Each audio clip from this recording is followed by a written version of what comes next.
ஊர் இருந்தது. அந்த ஊர்ல தயார் பண்ற அந்த வெண்ணெய் எந்த ஊர்லயும் அவ்வளவு ருசியா இருக்கவே இருக்காது. அந்த ஊரோட வெண்ணெய் பத்தி எல்லாருமே பேசுவாங்க. அந்த ஊர் ஜனங்களுக்கு அந்த வெண்ணெய்னா எவ்வளவு பிடிக்கும்னா அவங்க வெண்ணெய் இல்லாம சாப்பாடு சாப்பிட மாட்டாங்க. அதே ஊர்ல சோனியா என்கிற ஒரு பெண் இருந்தாங்க. ஒரு நாள் சோனியா ராத்திரி வெண்ணெயை எடுத்து அத ஒரு கிண்ணத்துல போட்டு வச்சுட்டு அதுக்கப்புறமா அவ தூங்க போயிடுறா. அவ போன உடனே அந்த பேய் அங்க வந்து எல்லா வெண்ணெயும் எடுத்துக்கிட்டு அங்க இருந்து போயிடுது. மறுநாள் காலையில அவங்க கணவருக்கு சாப்பாடோட வெண்ணெய வச்சு குடுக்கலான்னு வந்து தேடுறா. அட, இங்க வச்ச வெண்ணெய் எங்க போச்சு? அட, ராத்திரி தானே நான் ஒரு கிண்ணத்துல போட்டு வச்சேன், இப்ப எங்க போச்சு? அவரை போய் கேக்குறேன். ஒருவேளை அவருக்கு ஏதாவது தெரிஞ்சிருக்கும். ராம்லால் கிட்ட போய் அவ கேக்குறா, என்னங்க அதான் வெண்ணெய் ஏதாவது பாத்தீங்களா? வெண்ணையா? வெண்ணெய் எங்க போச்சுன்னு எனக்கு எப்படி தெரியும்? நீ எங்கேயாவது மறந்து வச்சிட்டியா என்ன? நான் ராத்திரி தான் வெண்ணெய் எடுத்து இங்க வச்சிருந்தேங்க. இப்ப பார்த்தா எங்க போச்சுன்னு தெரியல.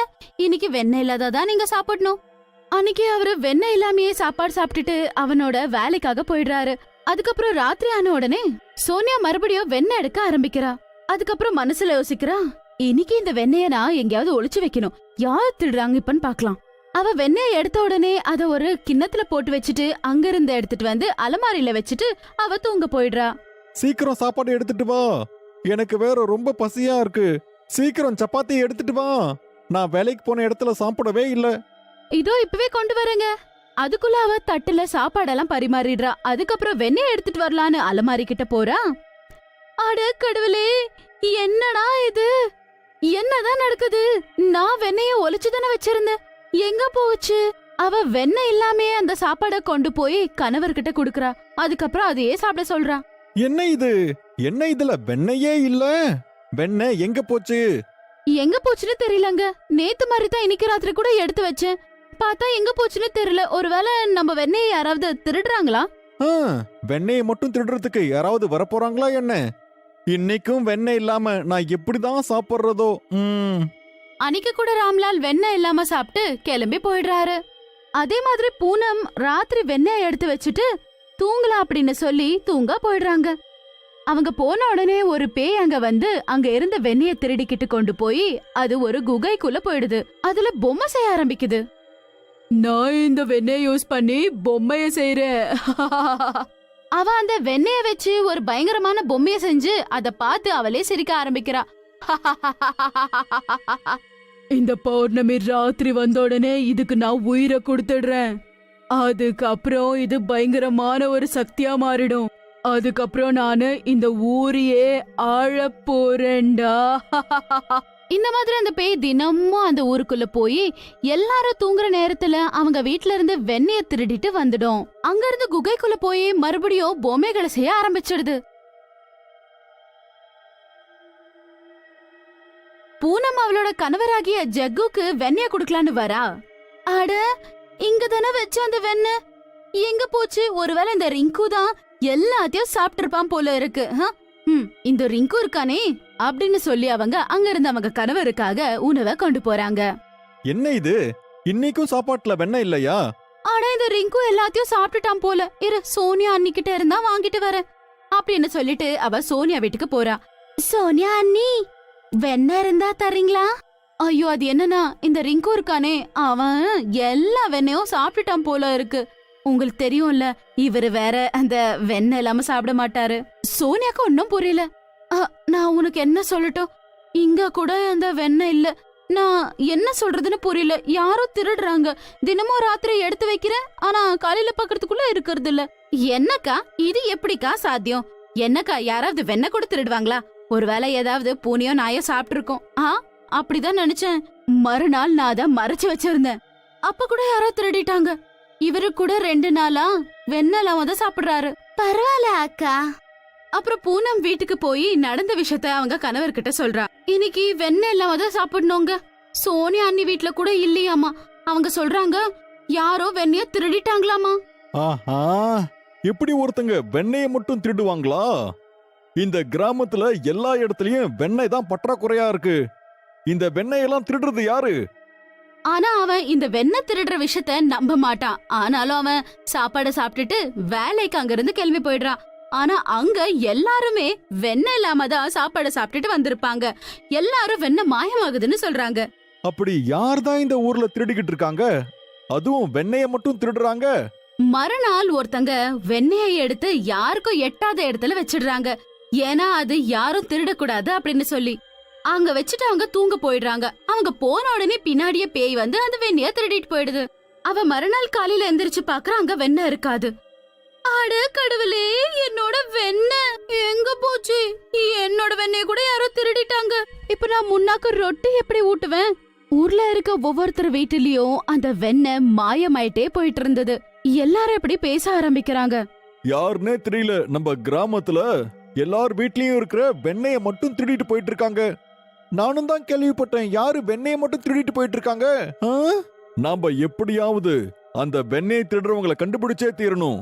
நாம கண் விழிச்சு பார்த்து அந்த வெண்ணெயை மட்டும் திருடுறவனை கண்டுபிடிக்கலாம்.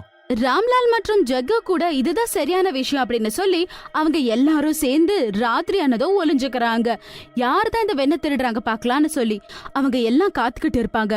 அதே நேரத்துல அவங்க நினைக்காத மாதிரி ஒரு பயங்கரமான பேய் வந்து அந்த வெண்ணெய திருடிட்டு போகுது. அட, அது ஒரு பேய்ப்பா! அதுதான் நம்ம வீட்ல இருக்கிற வெண்ணெயெல்லாம் திருடிட்டு போயிட்டு இருக்கு. நம்ம எப்படியாவது அந்த பேயை பிடிக்கணும். அந்த பேயை பிடிச்சு நம்ம கொன்னே ஆகணும். ஆமா, பிடிக்கணும். ஆனா நம்மளால போய் எப்படி அந்த பேயை பிடிக்க முடியும்?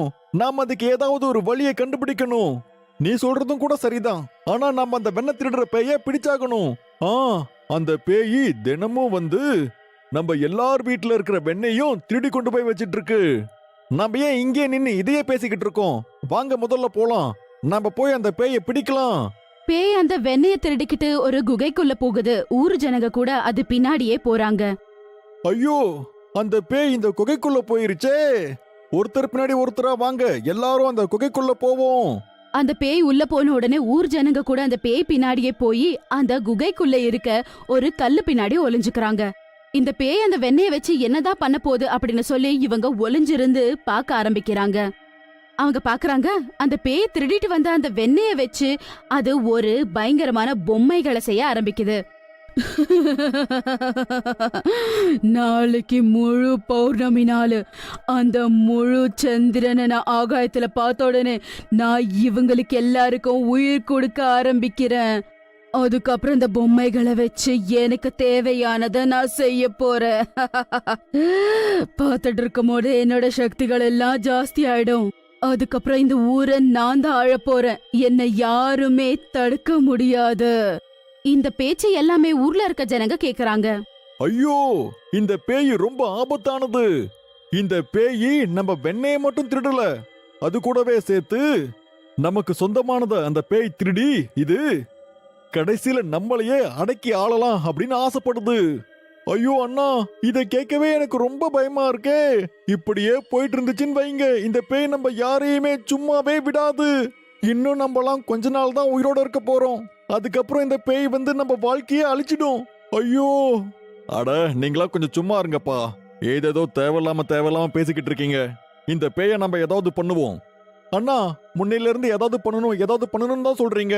ஆனா அந்த பேயை நம்ம என்னன்னா பண்றது? ஏதாவது ஐடியா சொல்லுங்கண்ணா. அட, சொல்றத கேளுப்பா. என் பொண்டாட்டி சோனியா இருக்கால, அவளுக்கு தெரிஞ்ச ஒரு சாமியார் இருக்காரு. அவர் நம்மளோட பிரச்சனைக்கு ஒரு தீர்வை சொல்லுவாரு. சரிங்கண்ணா. அட, எல்லாரும் வாங்க, நாம இப்ப உடனடியா அந்த சாமியார் கிட்ட போகலாம். நாம லேட் பண்ற ஒவ்வொரு நேரமும் நமக்கு ரொம்ப ஆபத்து. அந்த பயங்கரமான பேய் அதோட சக்தியை அதிகரிச்சுக்கிட்டே இருக்கு. நாம அந்த சாமியார் கிட்ட சீக்கிரம் போகலாம். ஆமா ஆமா, நம்ம கூட இங்க இருந்து போகணும், நம்மளுக்கு நேரம் இல்ல அப்படின்னு சொல்லிட்டு அவங்க எல்லாருமே அங்க இருந்து சீக்கிரமா கிளம்பிடுறாங்க. ஓம், முதல்ல நீங்க என்ன அந்த குகை கிட்ட கூட்டிட்டு போங்க. அங்க போனதுக்கு அப்புறம் அந்த பேய நான் அழிச்சு காட்டுறேன். என்ன முதல்ல கூட்டிட்டு போங்க. ஊரு ஜனங்க அந்த மந்திரவாத கூப்பிட்டுக்கிட்டு அந்த குகை கிட்ட சீக்கிரம் போறாங்க. சீக்கிரமா அந்த மந்திரவாதி அவரோட சக்திகளை பயன்படுத்தி குகையை சுத்தி ரட்சணை ஏற்படுத்துறாரு. மந்திரவாதியோட சக்தியால அது செஞ்சு வச்ச பொம்மைங்க எல்லாமே மெல்ட் ஆயிடுது. அதுக்கப்புறம் அந்த மந்திரவாதி அந்த குகையை ஒரு கதவை வச்சு மூடிடுறாரு. ஏன்னா அந்த பேயி அதுக்குள்ளவே தான் இருக்கணும், வெளியே வந்து ஊர் ஜனங்களுக்கு கஷ்டம் கொடுக்க கூடாது அப்படின்னு சொல்லி. நான் யாரையும் உயிரோட விட போறதில்ல. என்ன நடந்துச்சுன்னா, கிராமத்தை சேர்ந்த வயசு பசங்க 2 பேரு ஒரு பொண்ணை துரத்திக்கிட்டே போனாங்க. அட எங்க போறீங்க என்னோட தங்கமே, இங்க கொஞ்சம் திரும்பி பாருங்க. அந்த பொண்ணு பயந்து போய் அங்கிருந்து ஓட ஆரம்பிச்சா. காப்பாத்துங்க, காப்பாத்துங்க, யாராவது என்ன காப்பாத்துங்க. அவங்க 2 பேரும் அந்த பொண்ணை விரட்டிக்கிட்டே போனாங்க. அதுக்கப்புறம் சுமன் ரொம்பவே பயந்து போய் ஒரு பாலடைஞ்ச வீட்டுக்குள்ள போய் ஒளிஞ்சுக்கிட்டா.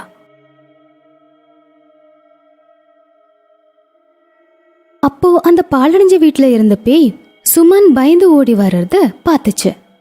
அட லல்லன், இந்த பொண்ணு இந்த வீட்டுக்குள்ள போயிட்டாளே, இப்போ என்ன பண்றது? சரி வா திரும்பி போலாம். இல்ல இல்ல இல்ல, நீ ஒன்று பண்ணு, நீ வெளியவே இரு, நான் அந்த பொண்ணை பிடிச்சிட்டு வரேன். அப்படி அவ தப்பிச்சு வெளியே வந்தா நீ பிடிச்சி வை. இன்னைக்கு அந்த பொண்ணை நான் விடுற மாதிரியே இல்லை. சரி அண்ணே, நீ உள்ள போ, நான் இங்கே யாராச்சும் வராங்களான்னு பார்க்குறேன். அதுக்கப்புறம் சீமா பொறுமையா யாருக்கும் தெரியாம அந்த வீட்டுக்குள்ள போனான். அவன் சுமனை தேட ஆரம்பிச்சான். அட என்னோட தங்கமே, நீ எங்கடா இருக்க? இங்க பாரு, உனக்காக நான் வந்திருக்கேன். சீக்கிரம் வெளியே வாமா. என்னை ரொம்ப நீ காக்க வைக்காத, நான் உன்னை ரொம்ப நாளா எதிர்பார்த்துட்டே இருக்கேன். அப்போ சுமனுக்கு சீமாவோட குரல் கேட்டுச்சு. சுமன் அங்கிருந்த ஸ்கிரீனுக்கு பின்னாடி ஒளிஞ்சுக்கிட்டு சீமா பேசுறத தூரத்துல இருந்து கேட்டுட்டு இருந்தா. அப்போ அந்த பேய்க்கு சீமா பேசுற சத்தம் கேட்டுச்சு. அப்போ அதுக்கு புரிஞ்சுது இந்த பையன் அந்த பொண்ணுக்கு ஏதோ ஒரு தொந்தரவு கொடுத்துட்டு இருக்கான் அப்படின்னு. அட நீ எங்க இருக்க? நான் உன்னை இங்கிருந்து கூட்டிட்டு போகாம விடவே மாட்டேன். சீக்கிரம் வெளியே வாமா. அப்போ திடீர்னு அந்த பேய் சீமாவுக்கு பக்கத்துல வந்துச்சு. அட சீமா, நான் இங்க தான் இருக்கேன். நான் எப்போல இருந்து உங்களை பத்தி யோசிச்சுட்டே இருக்கேன் தெரியுமா? அட எங்க பாருப்பா, இவ தன்னாலேயே வெளியே வந்து நிக்கிறா. அட என்னோட ராணி, அப்புறம் இவ்வளவு நேரம் எதுக்கு சும்மாவே இருந்த? சீக்கிரமாவே வந்திருக்கலாம்ல. என்ன நீ ரொம்ப காக்க வச்சிட்ட போ. சரி பரவாயில்ல, வா போலாம். இங்க நடக்கிற எல்லாத்தையும் சுமன் ஸ்கிரீனுக்கு பின்னாடி ஒளிஞ்சிருந்து பார்த்துட்டு இருந்தா. அவள மாதிரியே இருக்கிற உருவத்தை சீமா பக்கத்துல பார்த்து அவ ரொம்பவே பயந்துட்டா.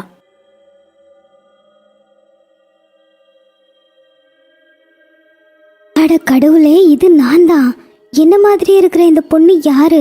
ஒருவேளை இது இந்த வீட்டுல வாழ்ந்துட்டு இருக்கிற பேயா இருக்குமோ? அதுக்கப்புறம் சுமன் அங்கிருந்து வெளியே வந்து பின்னாடி இருந்த கதவு வழியா வெளியே ஓடினான்.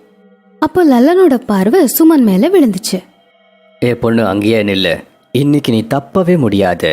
அதுக்கப்புறம் லல்லன் சுமனை விரட்டிக்கிட்டே போனான். அப்போ அந்த கிராமத்தை சேர்ந்த ஒருத்தர் மாட்டு வண்டி ஓட்டிக்கிட்டு வந்தாரு.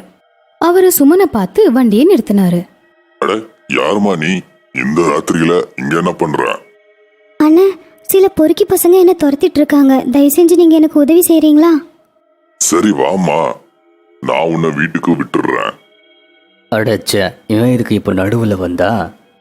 இன்னைக்கு கிடைச்ச வேட்டையை விட்டுட்டோமே. அதுக்கப்புறம் லல்லன் அங்கிருந்து கிளம்பிட்டான். அவன் அந்த பாலடைஞ்ச வீட்டை போய் சேர்ந்தப்போ அப்போ அவன் அங்க நடந்ததை பார்த்து ரொம்பவே பயந்து போயிட்டான். ஏன்னா அங்க சுமன் சீமா பக்கத்துல இருந்தா. அட என்னடா இது? இந்த பொண்ணு நான் பார்க்கும்போது மாட்டு வண்டியில உக்காந்துட்டே போனாலே, ஆனா இப்போ இங்க எப்படி வந்தா இவ? இங்க பாருப்பா தம்பி, உன்னோட அண்ணிய நான் கூட்டிக்கிட்டு வந்துட்டேன். அப்போ லல்லன் கீழே குனிஞ்சி அந்த பொண்ணோட காலை பார்த்தான். அந்த பொண்ணோட காலு திரும்பி இருந்தது. இத பார்த்து அவன் ரொம்பவே பயந்துட்டான். என்ன ஆச்சுங்க? நீங்க எதுக்காக இவ்வளவு பயப்படுறீங்க? ஒண்ணுமே இல்லை, நீ சும்மா தான் சொன்ன. ஏங்க வாங்க போலாம், என்ன உங்க வீட்டுக்கு கூட்டிட்டு போங்க. ஆஹா, பாத்தியா எவ்வளோ பாசம்னு? வா போலாம். அதுக்கப்புறம் அவங்க 3 பேரும் கிராமத்தை நோக்கி நடந்தாங்க. லல்லன் அடிக்கடி பயந்துகிட்டே அந்த பொண்ணோட காலையே பார்த்துட்டு இருந்தான். பயத்துல அவனுக்கு உடம்பெல்லாம் நடுங்க ஆரம்பிச்சது. அவனுக்கு ஒண்ணுமே புரியல, இந்த உண்மைய சீமா கிட்ட எப்படி சொல்றதுன்னு. அப்புறம் கொஞ்ச நேரத்துல சீமாவோட வீட்டை வந்து சேர்ந்தாங்க. ஒரு வழியா ராணி, நம்ம வீட்டுக்கு நாம வந்தாச்சு. லல்லன் சகோதரா, உன்னோட வேலை முடிஞ்சிருச்சுப்பா. நீ இப்போ வீட்டுக்கு போ. வாடி செல்லம், வீட்டுக்குள்ள போகலாம். இப்படி சொல்லிட்டு சீமா அந்த பேயை கூப்பிட்டுக்கிட்டு அவன் வீட்டுக்குள்ள போனான். பொழைச்சேண்டோ சாமி, இன்னைக்கு அந்த சீமா கண்டிப்பா செத்துருவான். அவனுக்கு எவ்வளோ சொன்னாலும் அது பேயின்னு அவனுக்கு தெரியவே மாட்டேங்குது. அது பேய், அதை நான் எப்படி புரிய வைப்பேன்? அதுக்கப்புறம் லல்லன் சீமாவோட வீட்டு ஜன்னல் வழியா அங்க என்ன நடக்குதுன்னு பார்த்துட்டு இருந்தான்.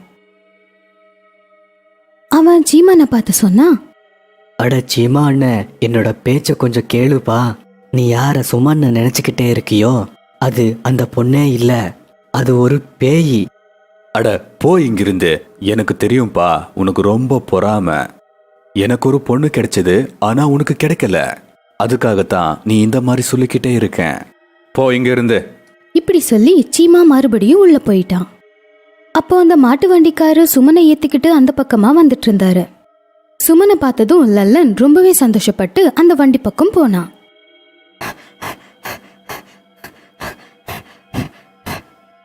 கொஞ்சம் நில்லுங்க. அட சும்மா, நீ இங்க இருக்கனா? சீமா கூட யார் இருக்கா? அண்ணா, இது அவன்தான் என்ன விரட்டிட்டு வந்தானே அவன். இவனாலதான் பயந்து போய் நான் அந்த காட்டுக்குள்ள என் உயிரை பிடிச்சிட்டு உக்காந்துட்டு இருந்தேன். ஏண்டா இப்படி பண்ற? மன்மதன் நினைப்ப உனக்கு பொண்ணுங்களை சும்மா விட மாட்டீங்களா? ஆமாங்க, நான் பண்ணது தப்புதான். நான் இனிமே எந்த பொண்ணுக்கும் தொந்தரவு கொடுக்க மாட்டேன். என்ன மன்னிச்சிருங்க. இப்போ என்னோட நண்பனோட உயிர் முக்கியம். தயவு செஞ்சு எனக்கு உதவி பண்ணுங்க. சுமன், நீ இங்க இருக்கனா? உன்ன மாதிரி அங்க இருக்கிறது யாரு? அது வேற எந்த பொண்ணும் கிடையாது. அந்த பாலடைஞ்ச வீட்டுல வாழ்ந்துட்டு இருந்ததே அந்த பேய் தான் என்ன மாதிரி வந்திருக்கு. சுமன், எனக்கு உதவி பண்ணு. அந்த பேய் சீமாவோட வீட்லயே இருக்கு. இது சீமாவுக்கு தெரியலனா அவனை அந்த பேய் கொன்னுரும். சரி, நீங்க என்கிட்ட தப்பா நடந்துக்கிட்டாலும் நான் உங்களுக்கு உதவி கண்டிப்பா செய்றேன். அதுக்கப்புறம் லல்லன் சுமனை கூப்பிட்டுக்கிட்டு சீமாவோட வீட்டு ஜன்னல் கிட்ட போய் நின்னான். அங்க சீமா அந்த பேய்க்கு பக்கத்துல உக்காந்துட்டு இருந்தான். அட என்னோட ராணி, கொஞ்சம் உன்னோட முகத்தை காட்டுமா? எனக்கு உன்னோட முகத்தை பார்க்கறதுக்கு ரொம்ப ஆசையா இருக்கு. சீமா பாய், பேசுறது கேக்குதா? நீ என்னோட பேச்ச கேளு. அட இந்த லல்லன் தொல்லை தாங்க முடியல. சந்தோஷமா இருக்க விட மாட்டேங்கிறான். என்னோட ராணி, இங்கே இரு, நான் கொஞ்ச நேரத்துல வந்துடுறேன். என்ன உன்னோட பிரச்சனை? எதுக்கு தொந்தரவு பண்ணிட்டே இருக்க? அட முட்டாள் சீமா, நீ நான் சொன்னப்ப நம்பல. இங்க பாரு, இதுதான் சுமன். சுமனை லல்லன் கூட பார்த்து சீமா ரொம்பவே பயந்து போயிட்டான். அட அப்படியா? செத்தோண்டா. இவன் இங்க இருக்கானா? உள்ள இருக்கிறது யாரு? அது பேயின்னு நான் சொன்னேன்ல, அதை நீ கூடவே கூட்டிட்டு வந்திருக்க. அட செத்தோண்டா. இப்போ நான் என்ன பண்ண போறேன்? என்னை எப்படியாச்சும் நீங்க காப்பாத்துங்க. இல்லைன்னா இந்த பேய் கண்டிப்பா என்ன கொன்னுரும். ஆமா, கொன்னுரும். அதுக்கப்புறம் அந்த மாட்டு வண்டிக்காரரு இவங்க பேசுறது எல்லாத்தையும் கேட்டுட்டு அவங்க பக்கத்துல வந்து சொன்னாரு, அந்த பேய மனுஷங்களான நாம ஒண்ணுமே பண்ண முடியாது. உங்களை அந்த ஹனுமான் தான் காப்பாத்தணும். இந்தாங்க, இந்த லாக்கெட் வாங்கிக்கோங்க. இதை உங்க கழுத்துல மாட்டிக்கோங்க. அப்படியே நீங்க பண்ணது தப்புன்னு மன்னிப்பு கேளுங்க. ஹனுமான் உங்களை கண்டிப்பா மன்னிச்சு உங்களுக்கு உதவி பண்ணுவாங்க. அதுக்கப்புறம் சீமா அந்த டாலரை அவன் கழுத்துல போட்டான். அட சீமா, நீங்க எங்க போயிட்டீங்க? நான் எவ்வளவு நேரமா உங்களுக்காக காத்துட்டு இருக்கேன். சீக்கிரமா வாங்களேன். சகோதரா, நீ கேட்டியா? அந்த பேய் என்னதான் கூப்பிடுது. நீ ஒன்னும் கவலைப்படாத. சாமி மேல நம்பிக்கை வை. அதுக்கப்புறம் சீமா பயந்துகிட்டே உள்ள போய் அந்த பேய்க்கு பக்கத்துல உக்காந்தான். அதுக்கப்புறம் அந்த பேய் சீமா பக்கத்துல உக்காந்து அவனை தொடலான முயற்சி பண்ணப்போ அப்போ அவனுடைய கழுத்துல ஆஞ்சநேயரோட டாலர் இருந்ததை பார்த்தா.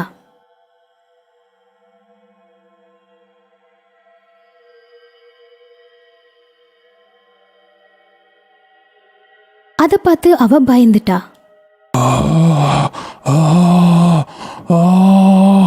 அப்ப திடீர்னு அவ உடம்பு நெருப்புல எரிய ஆரம்பிச்சுது.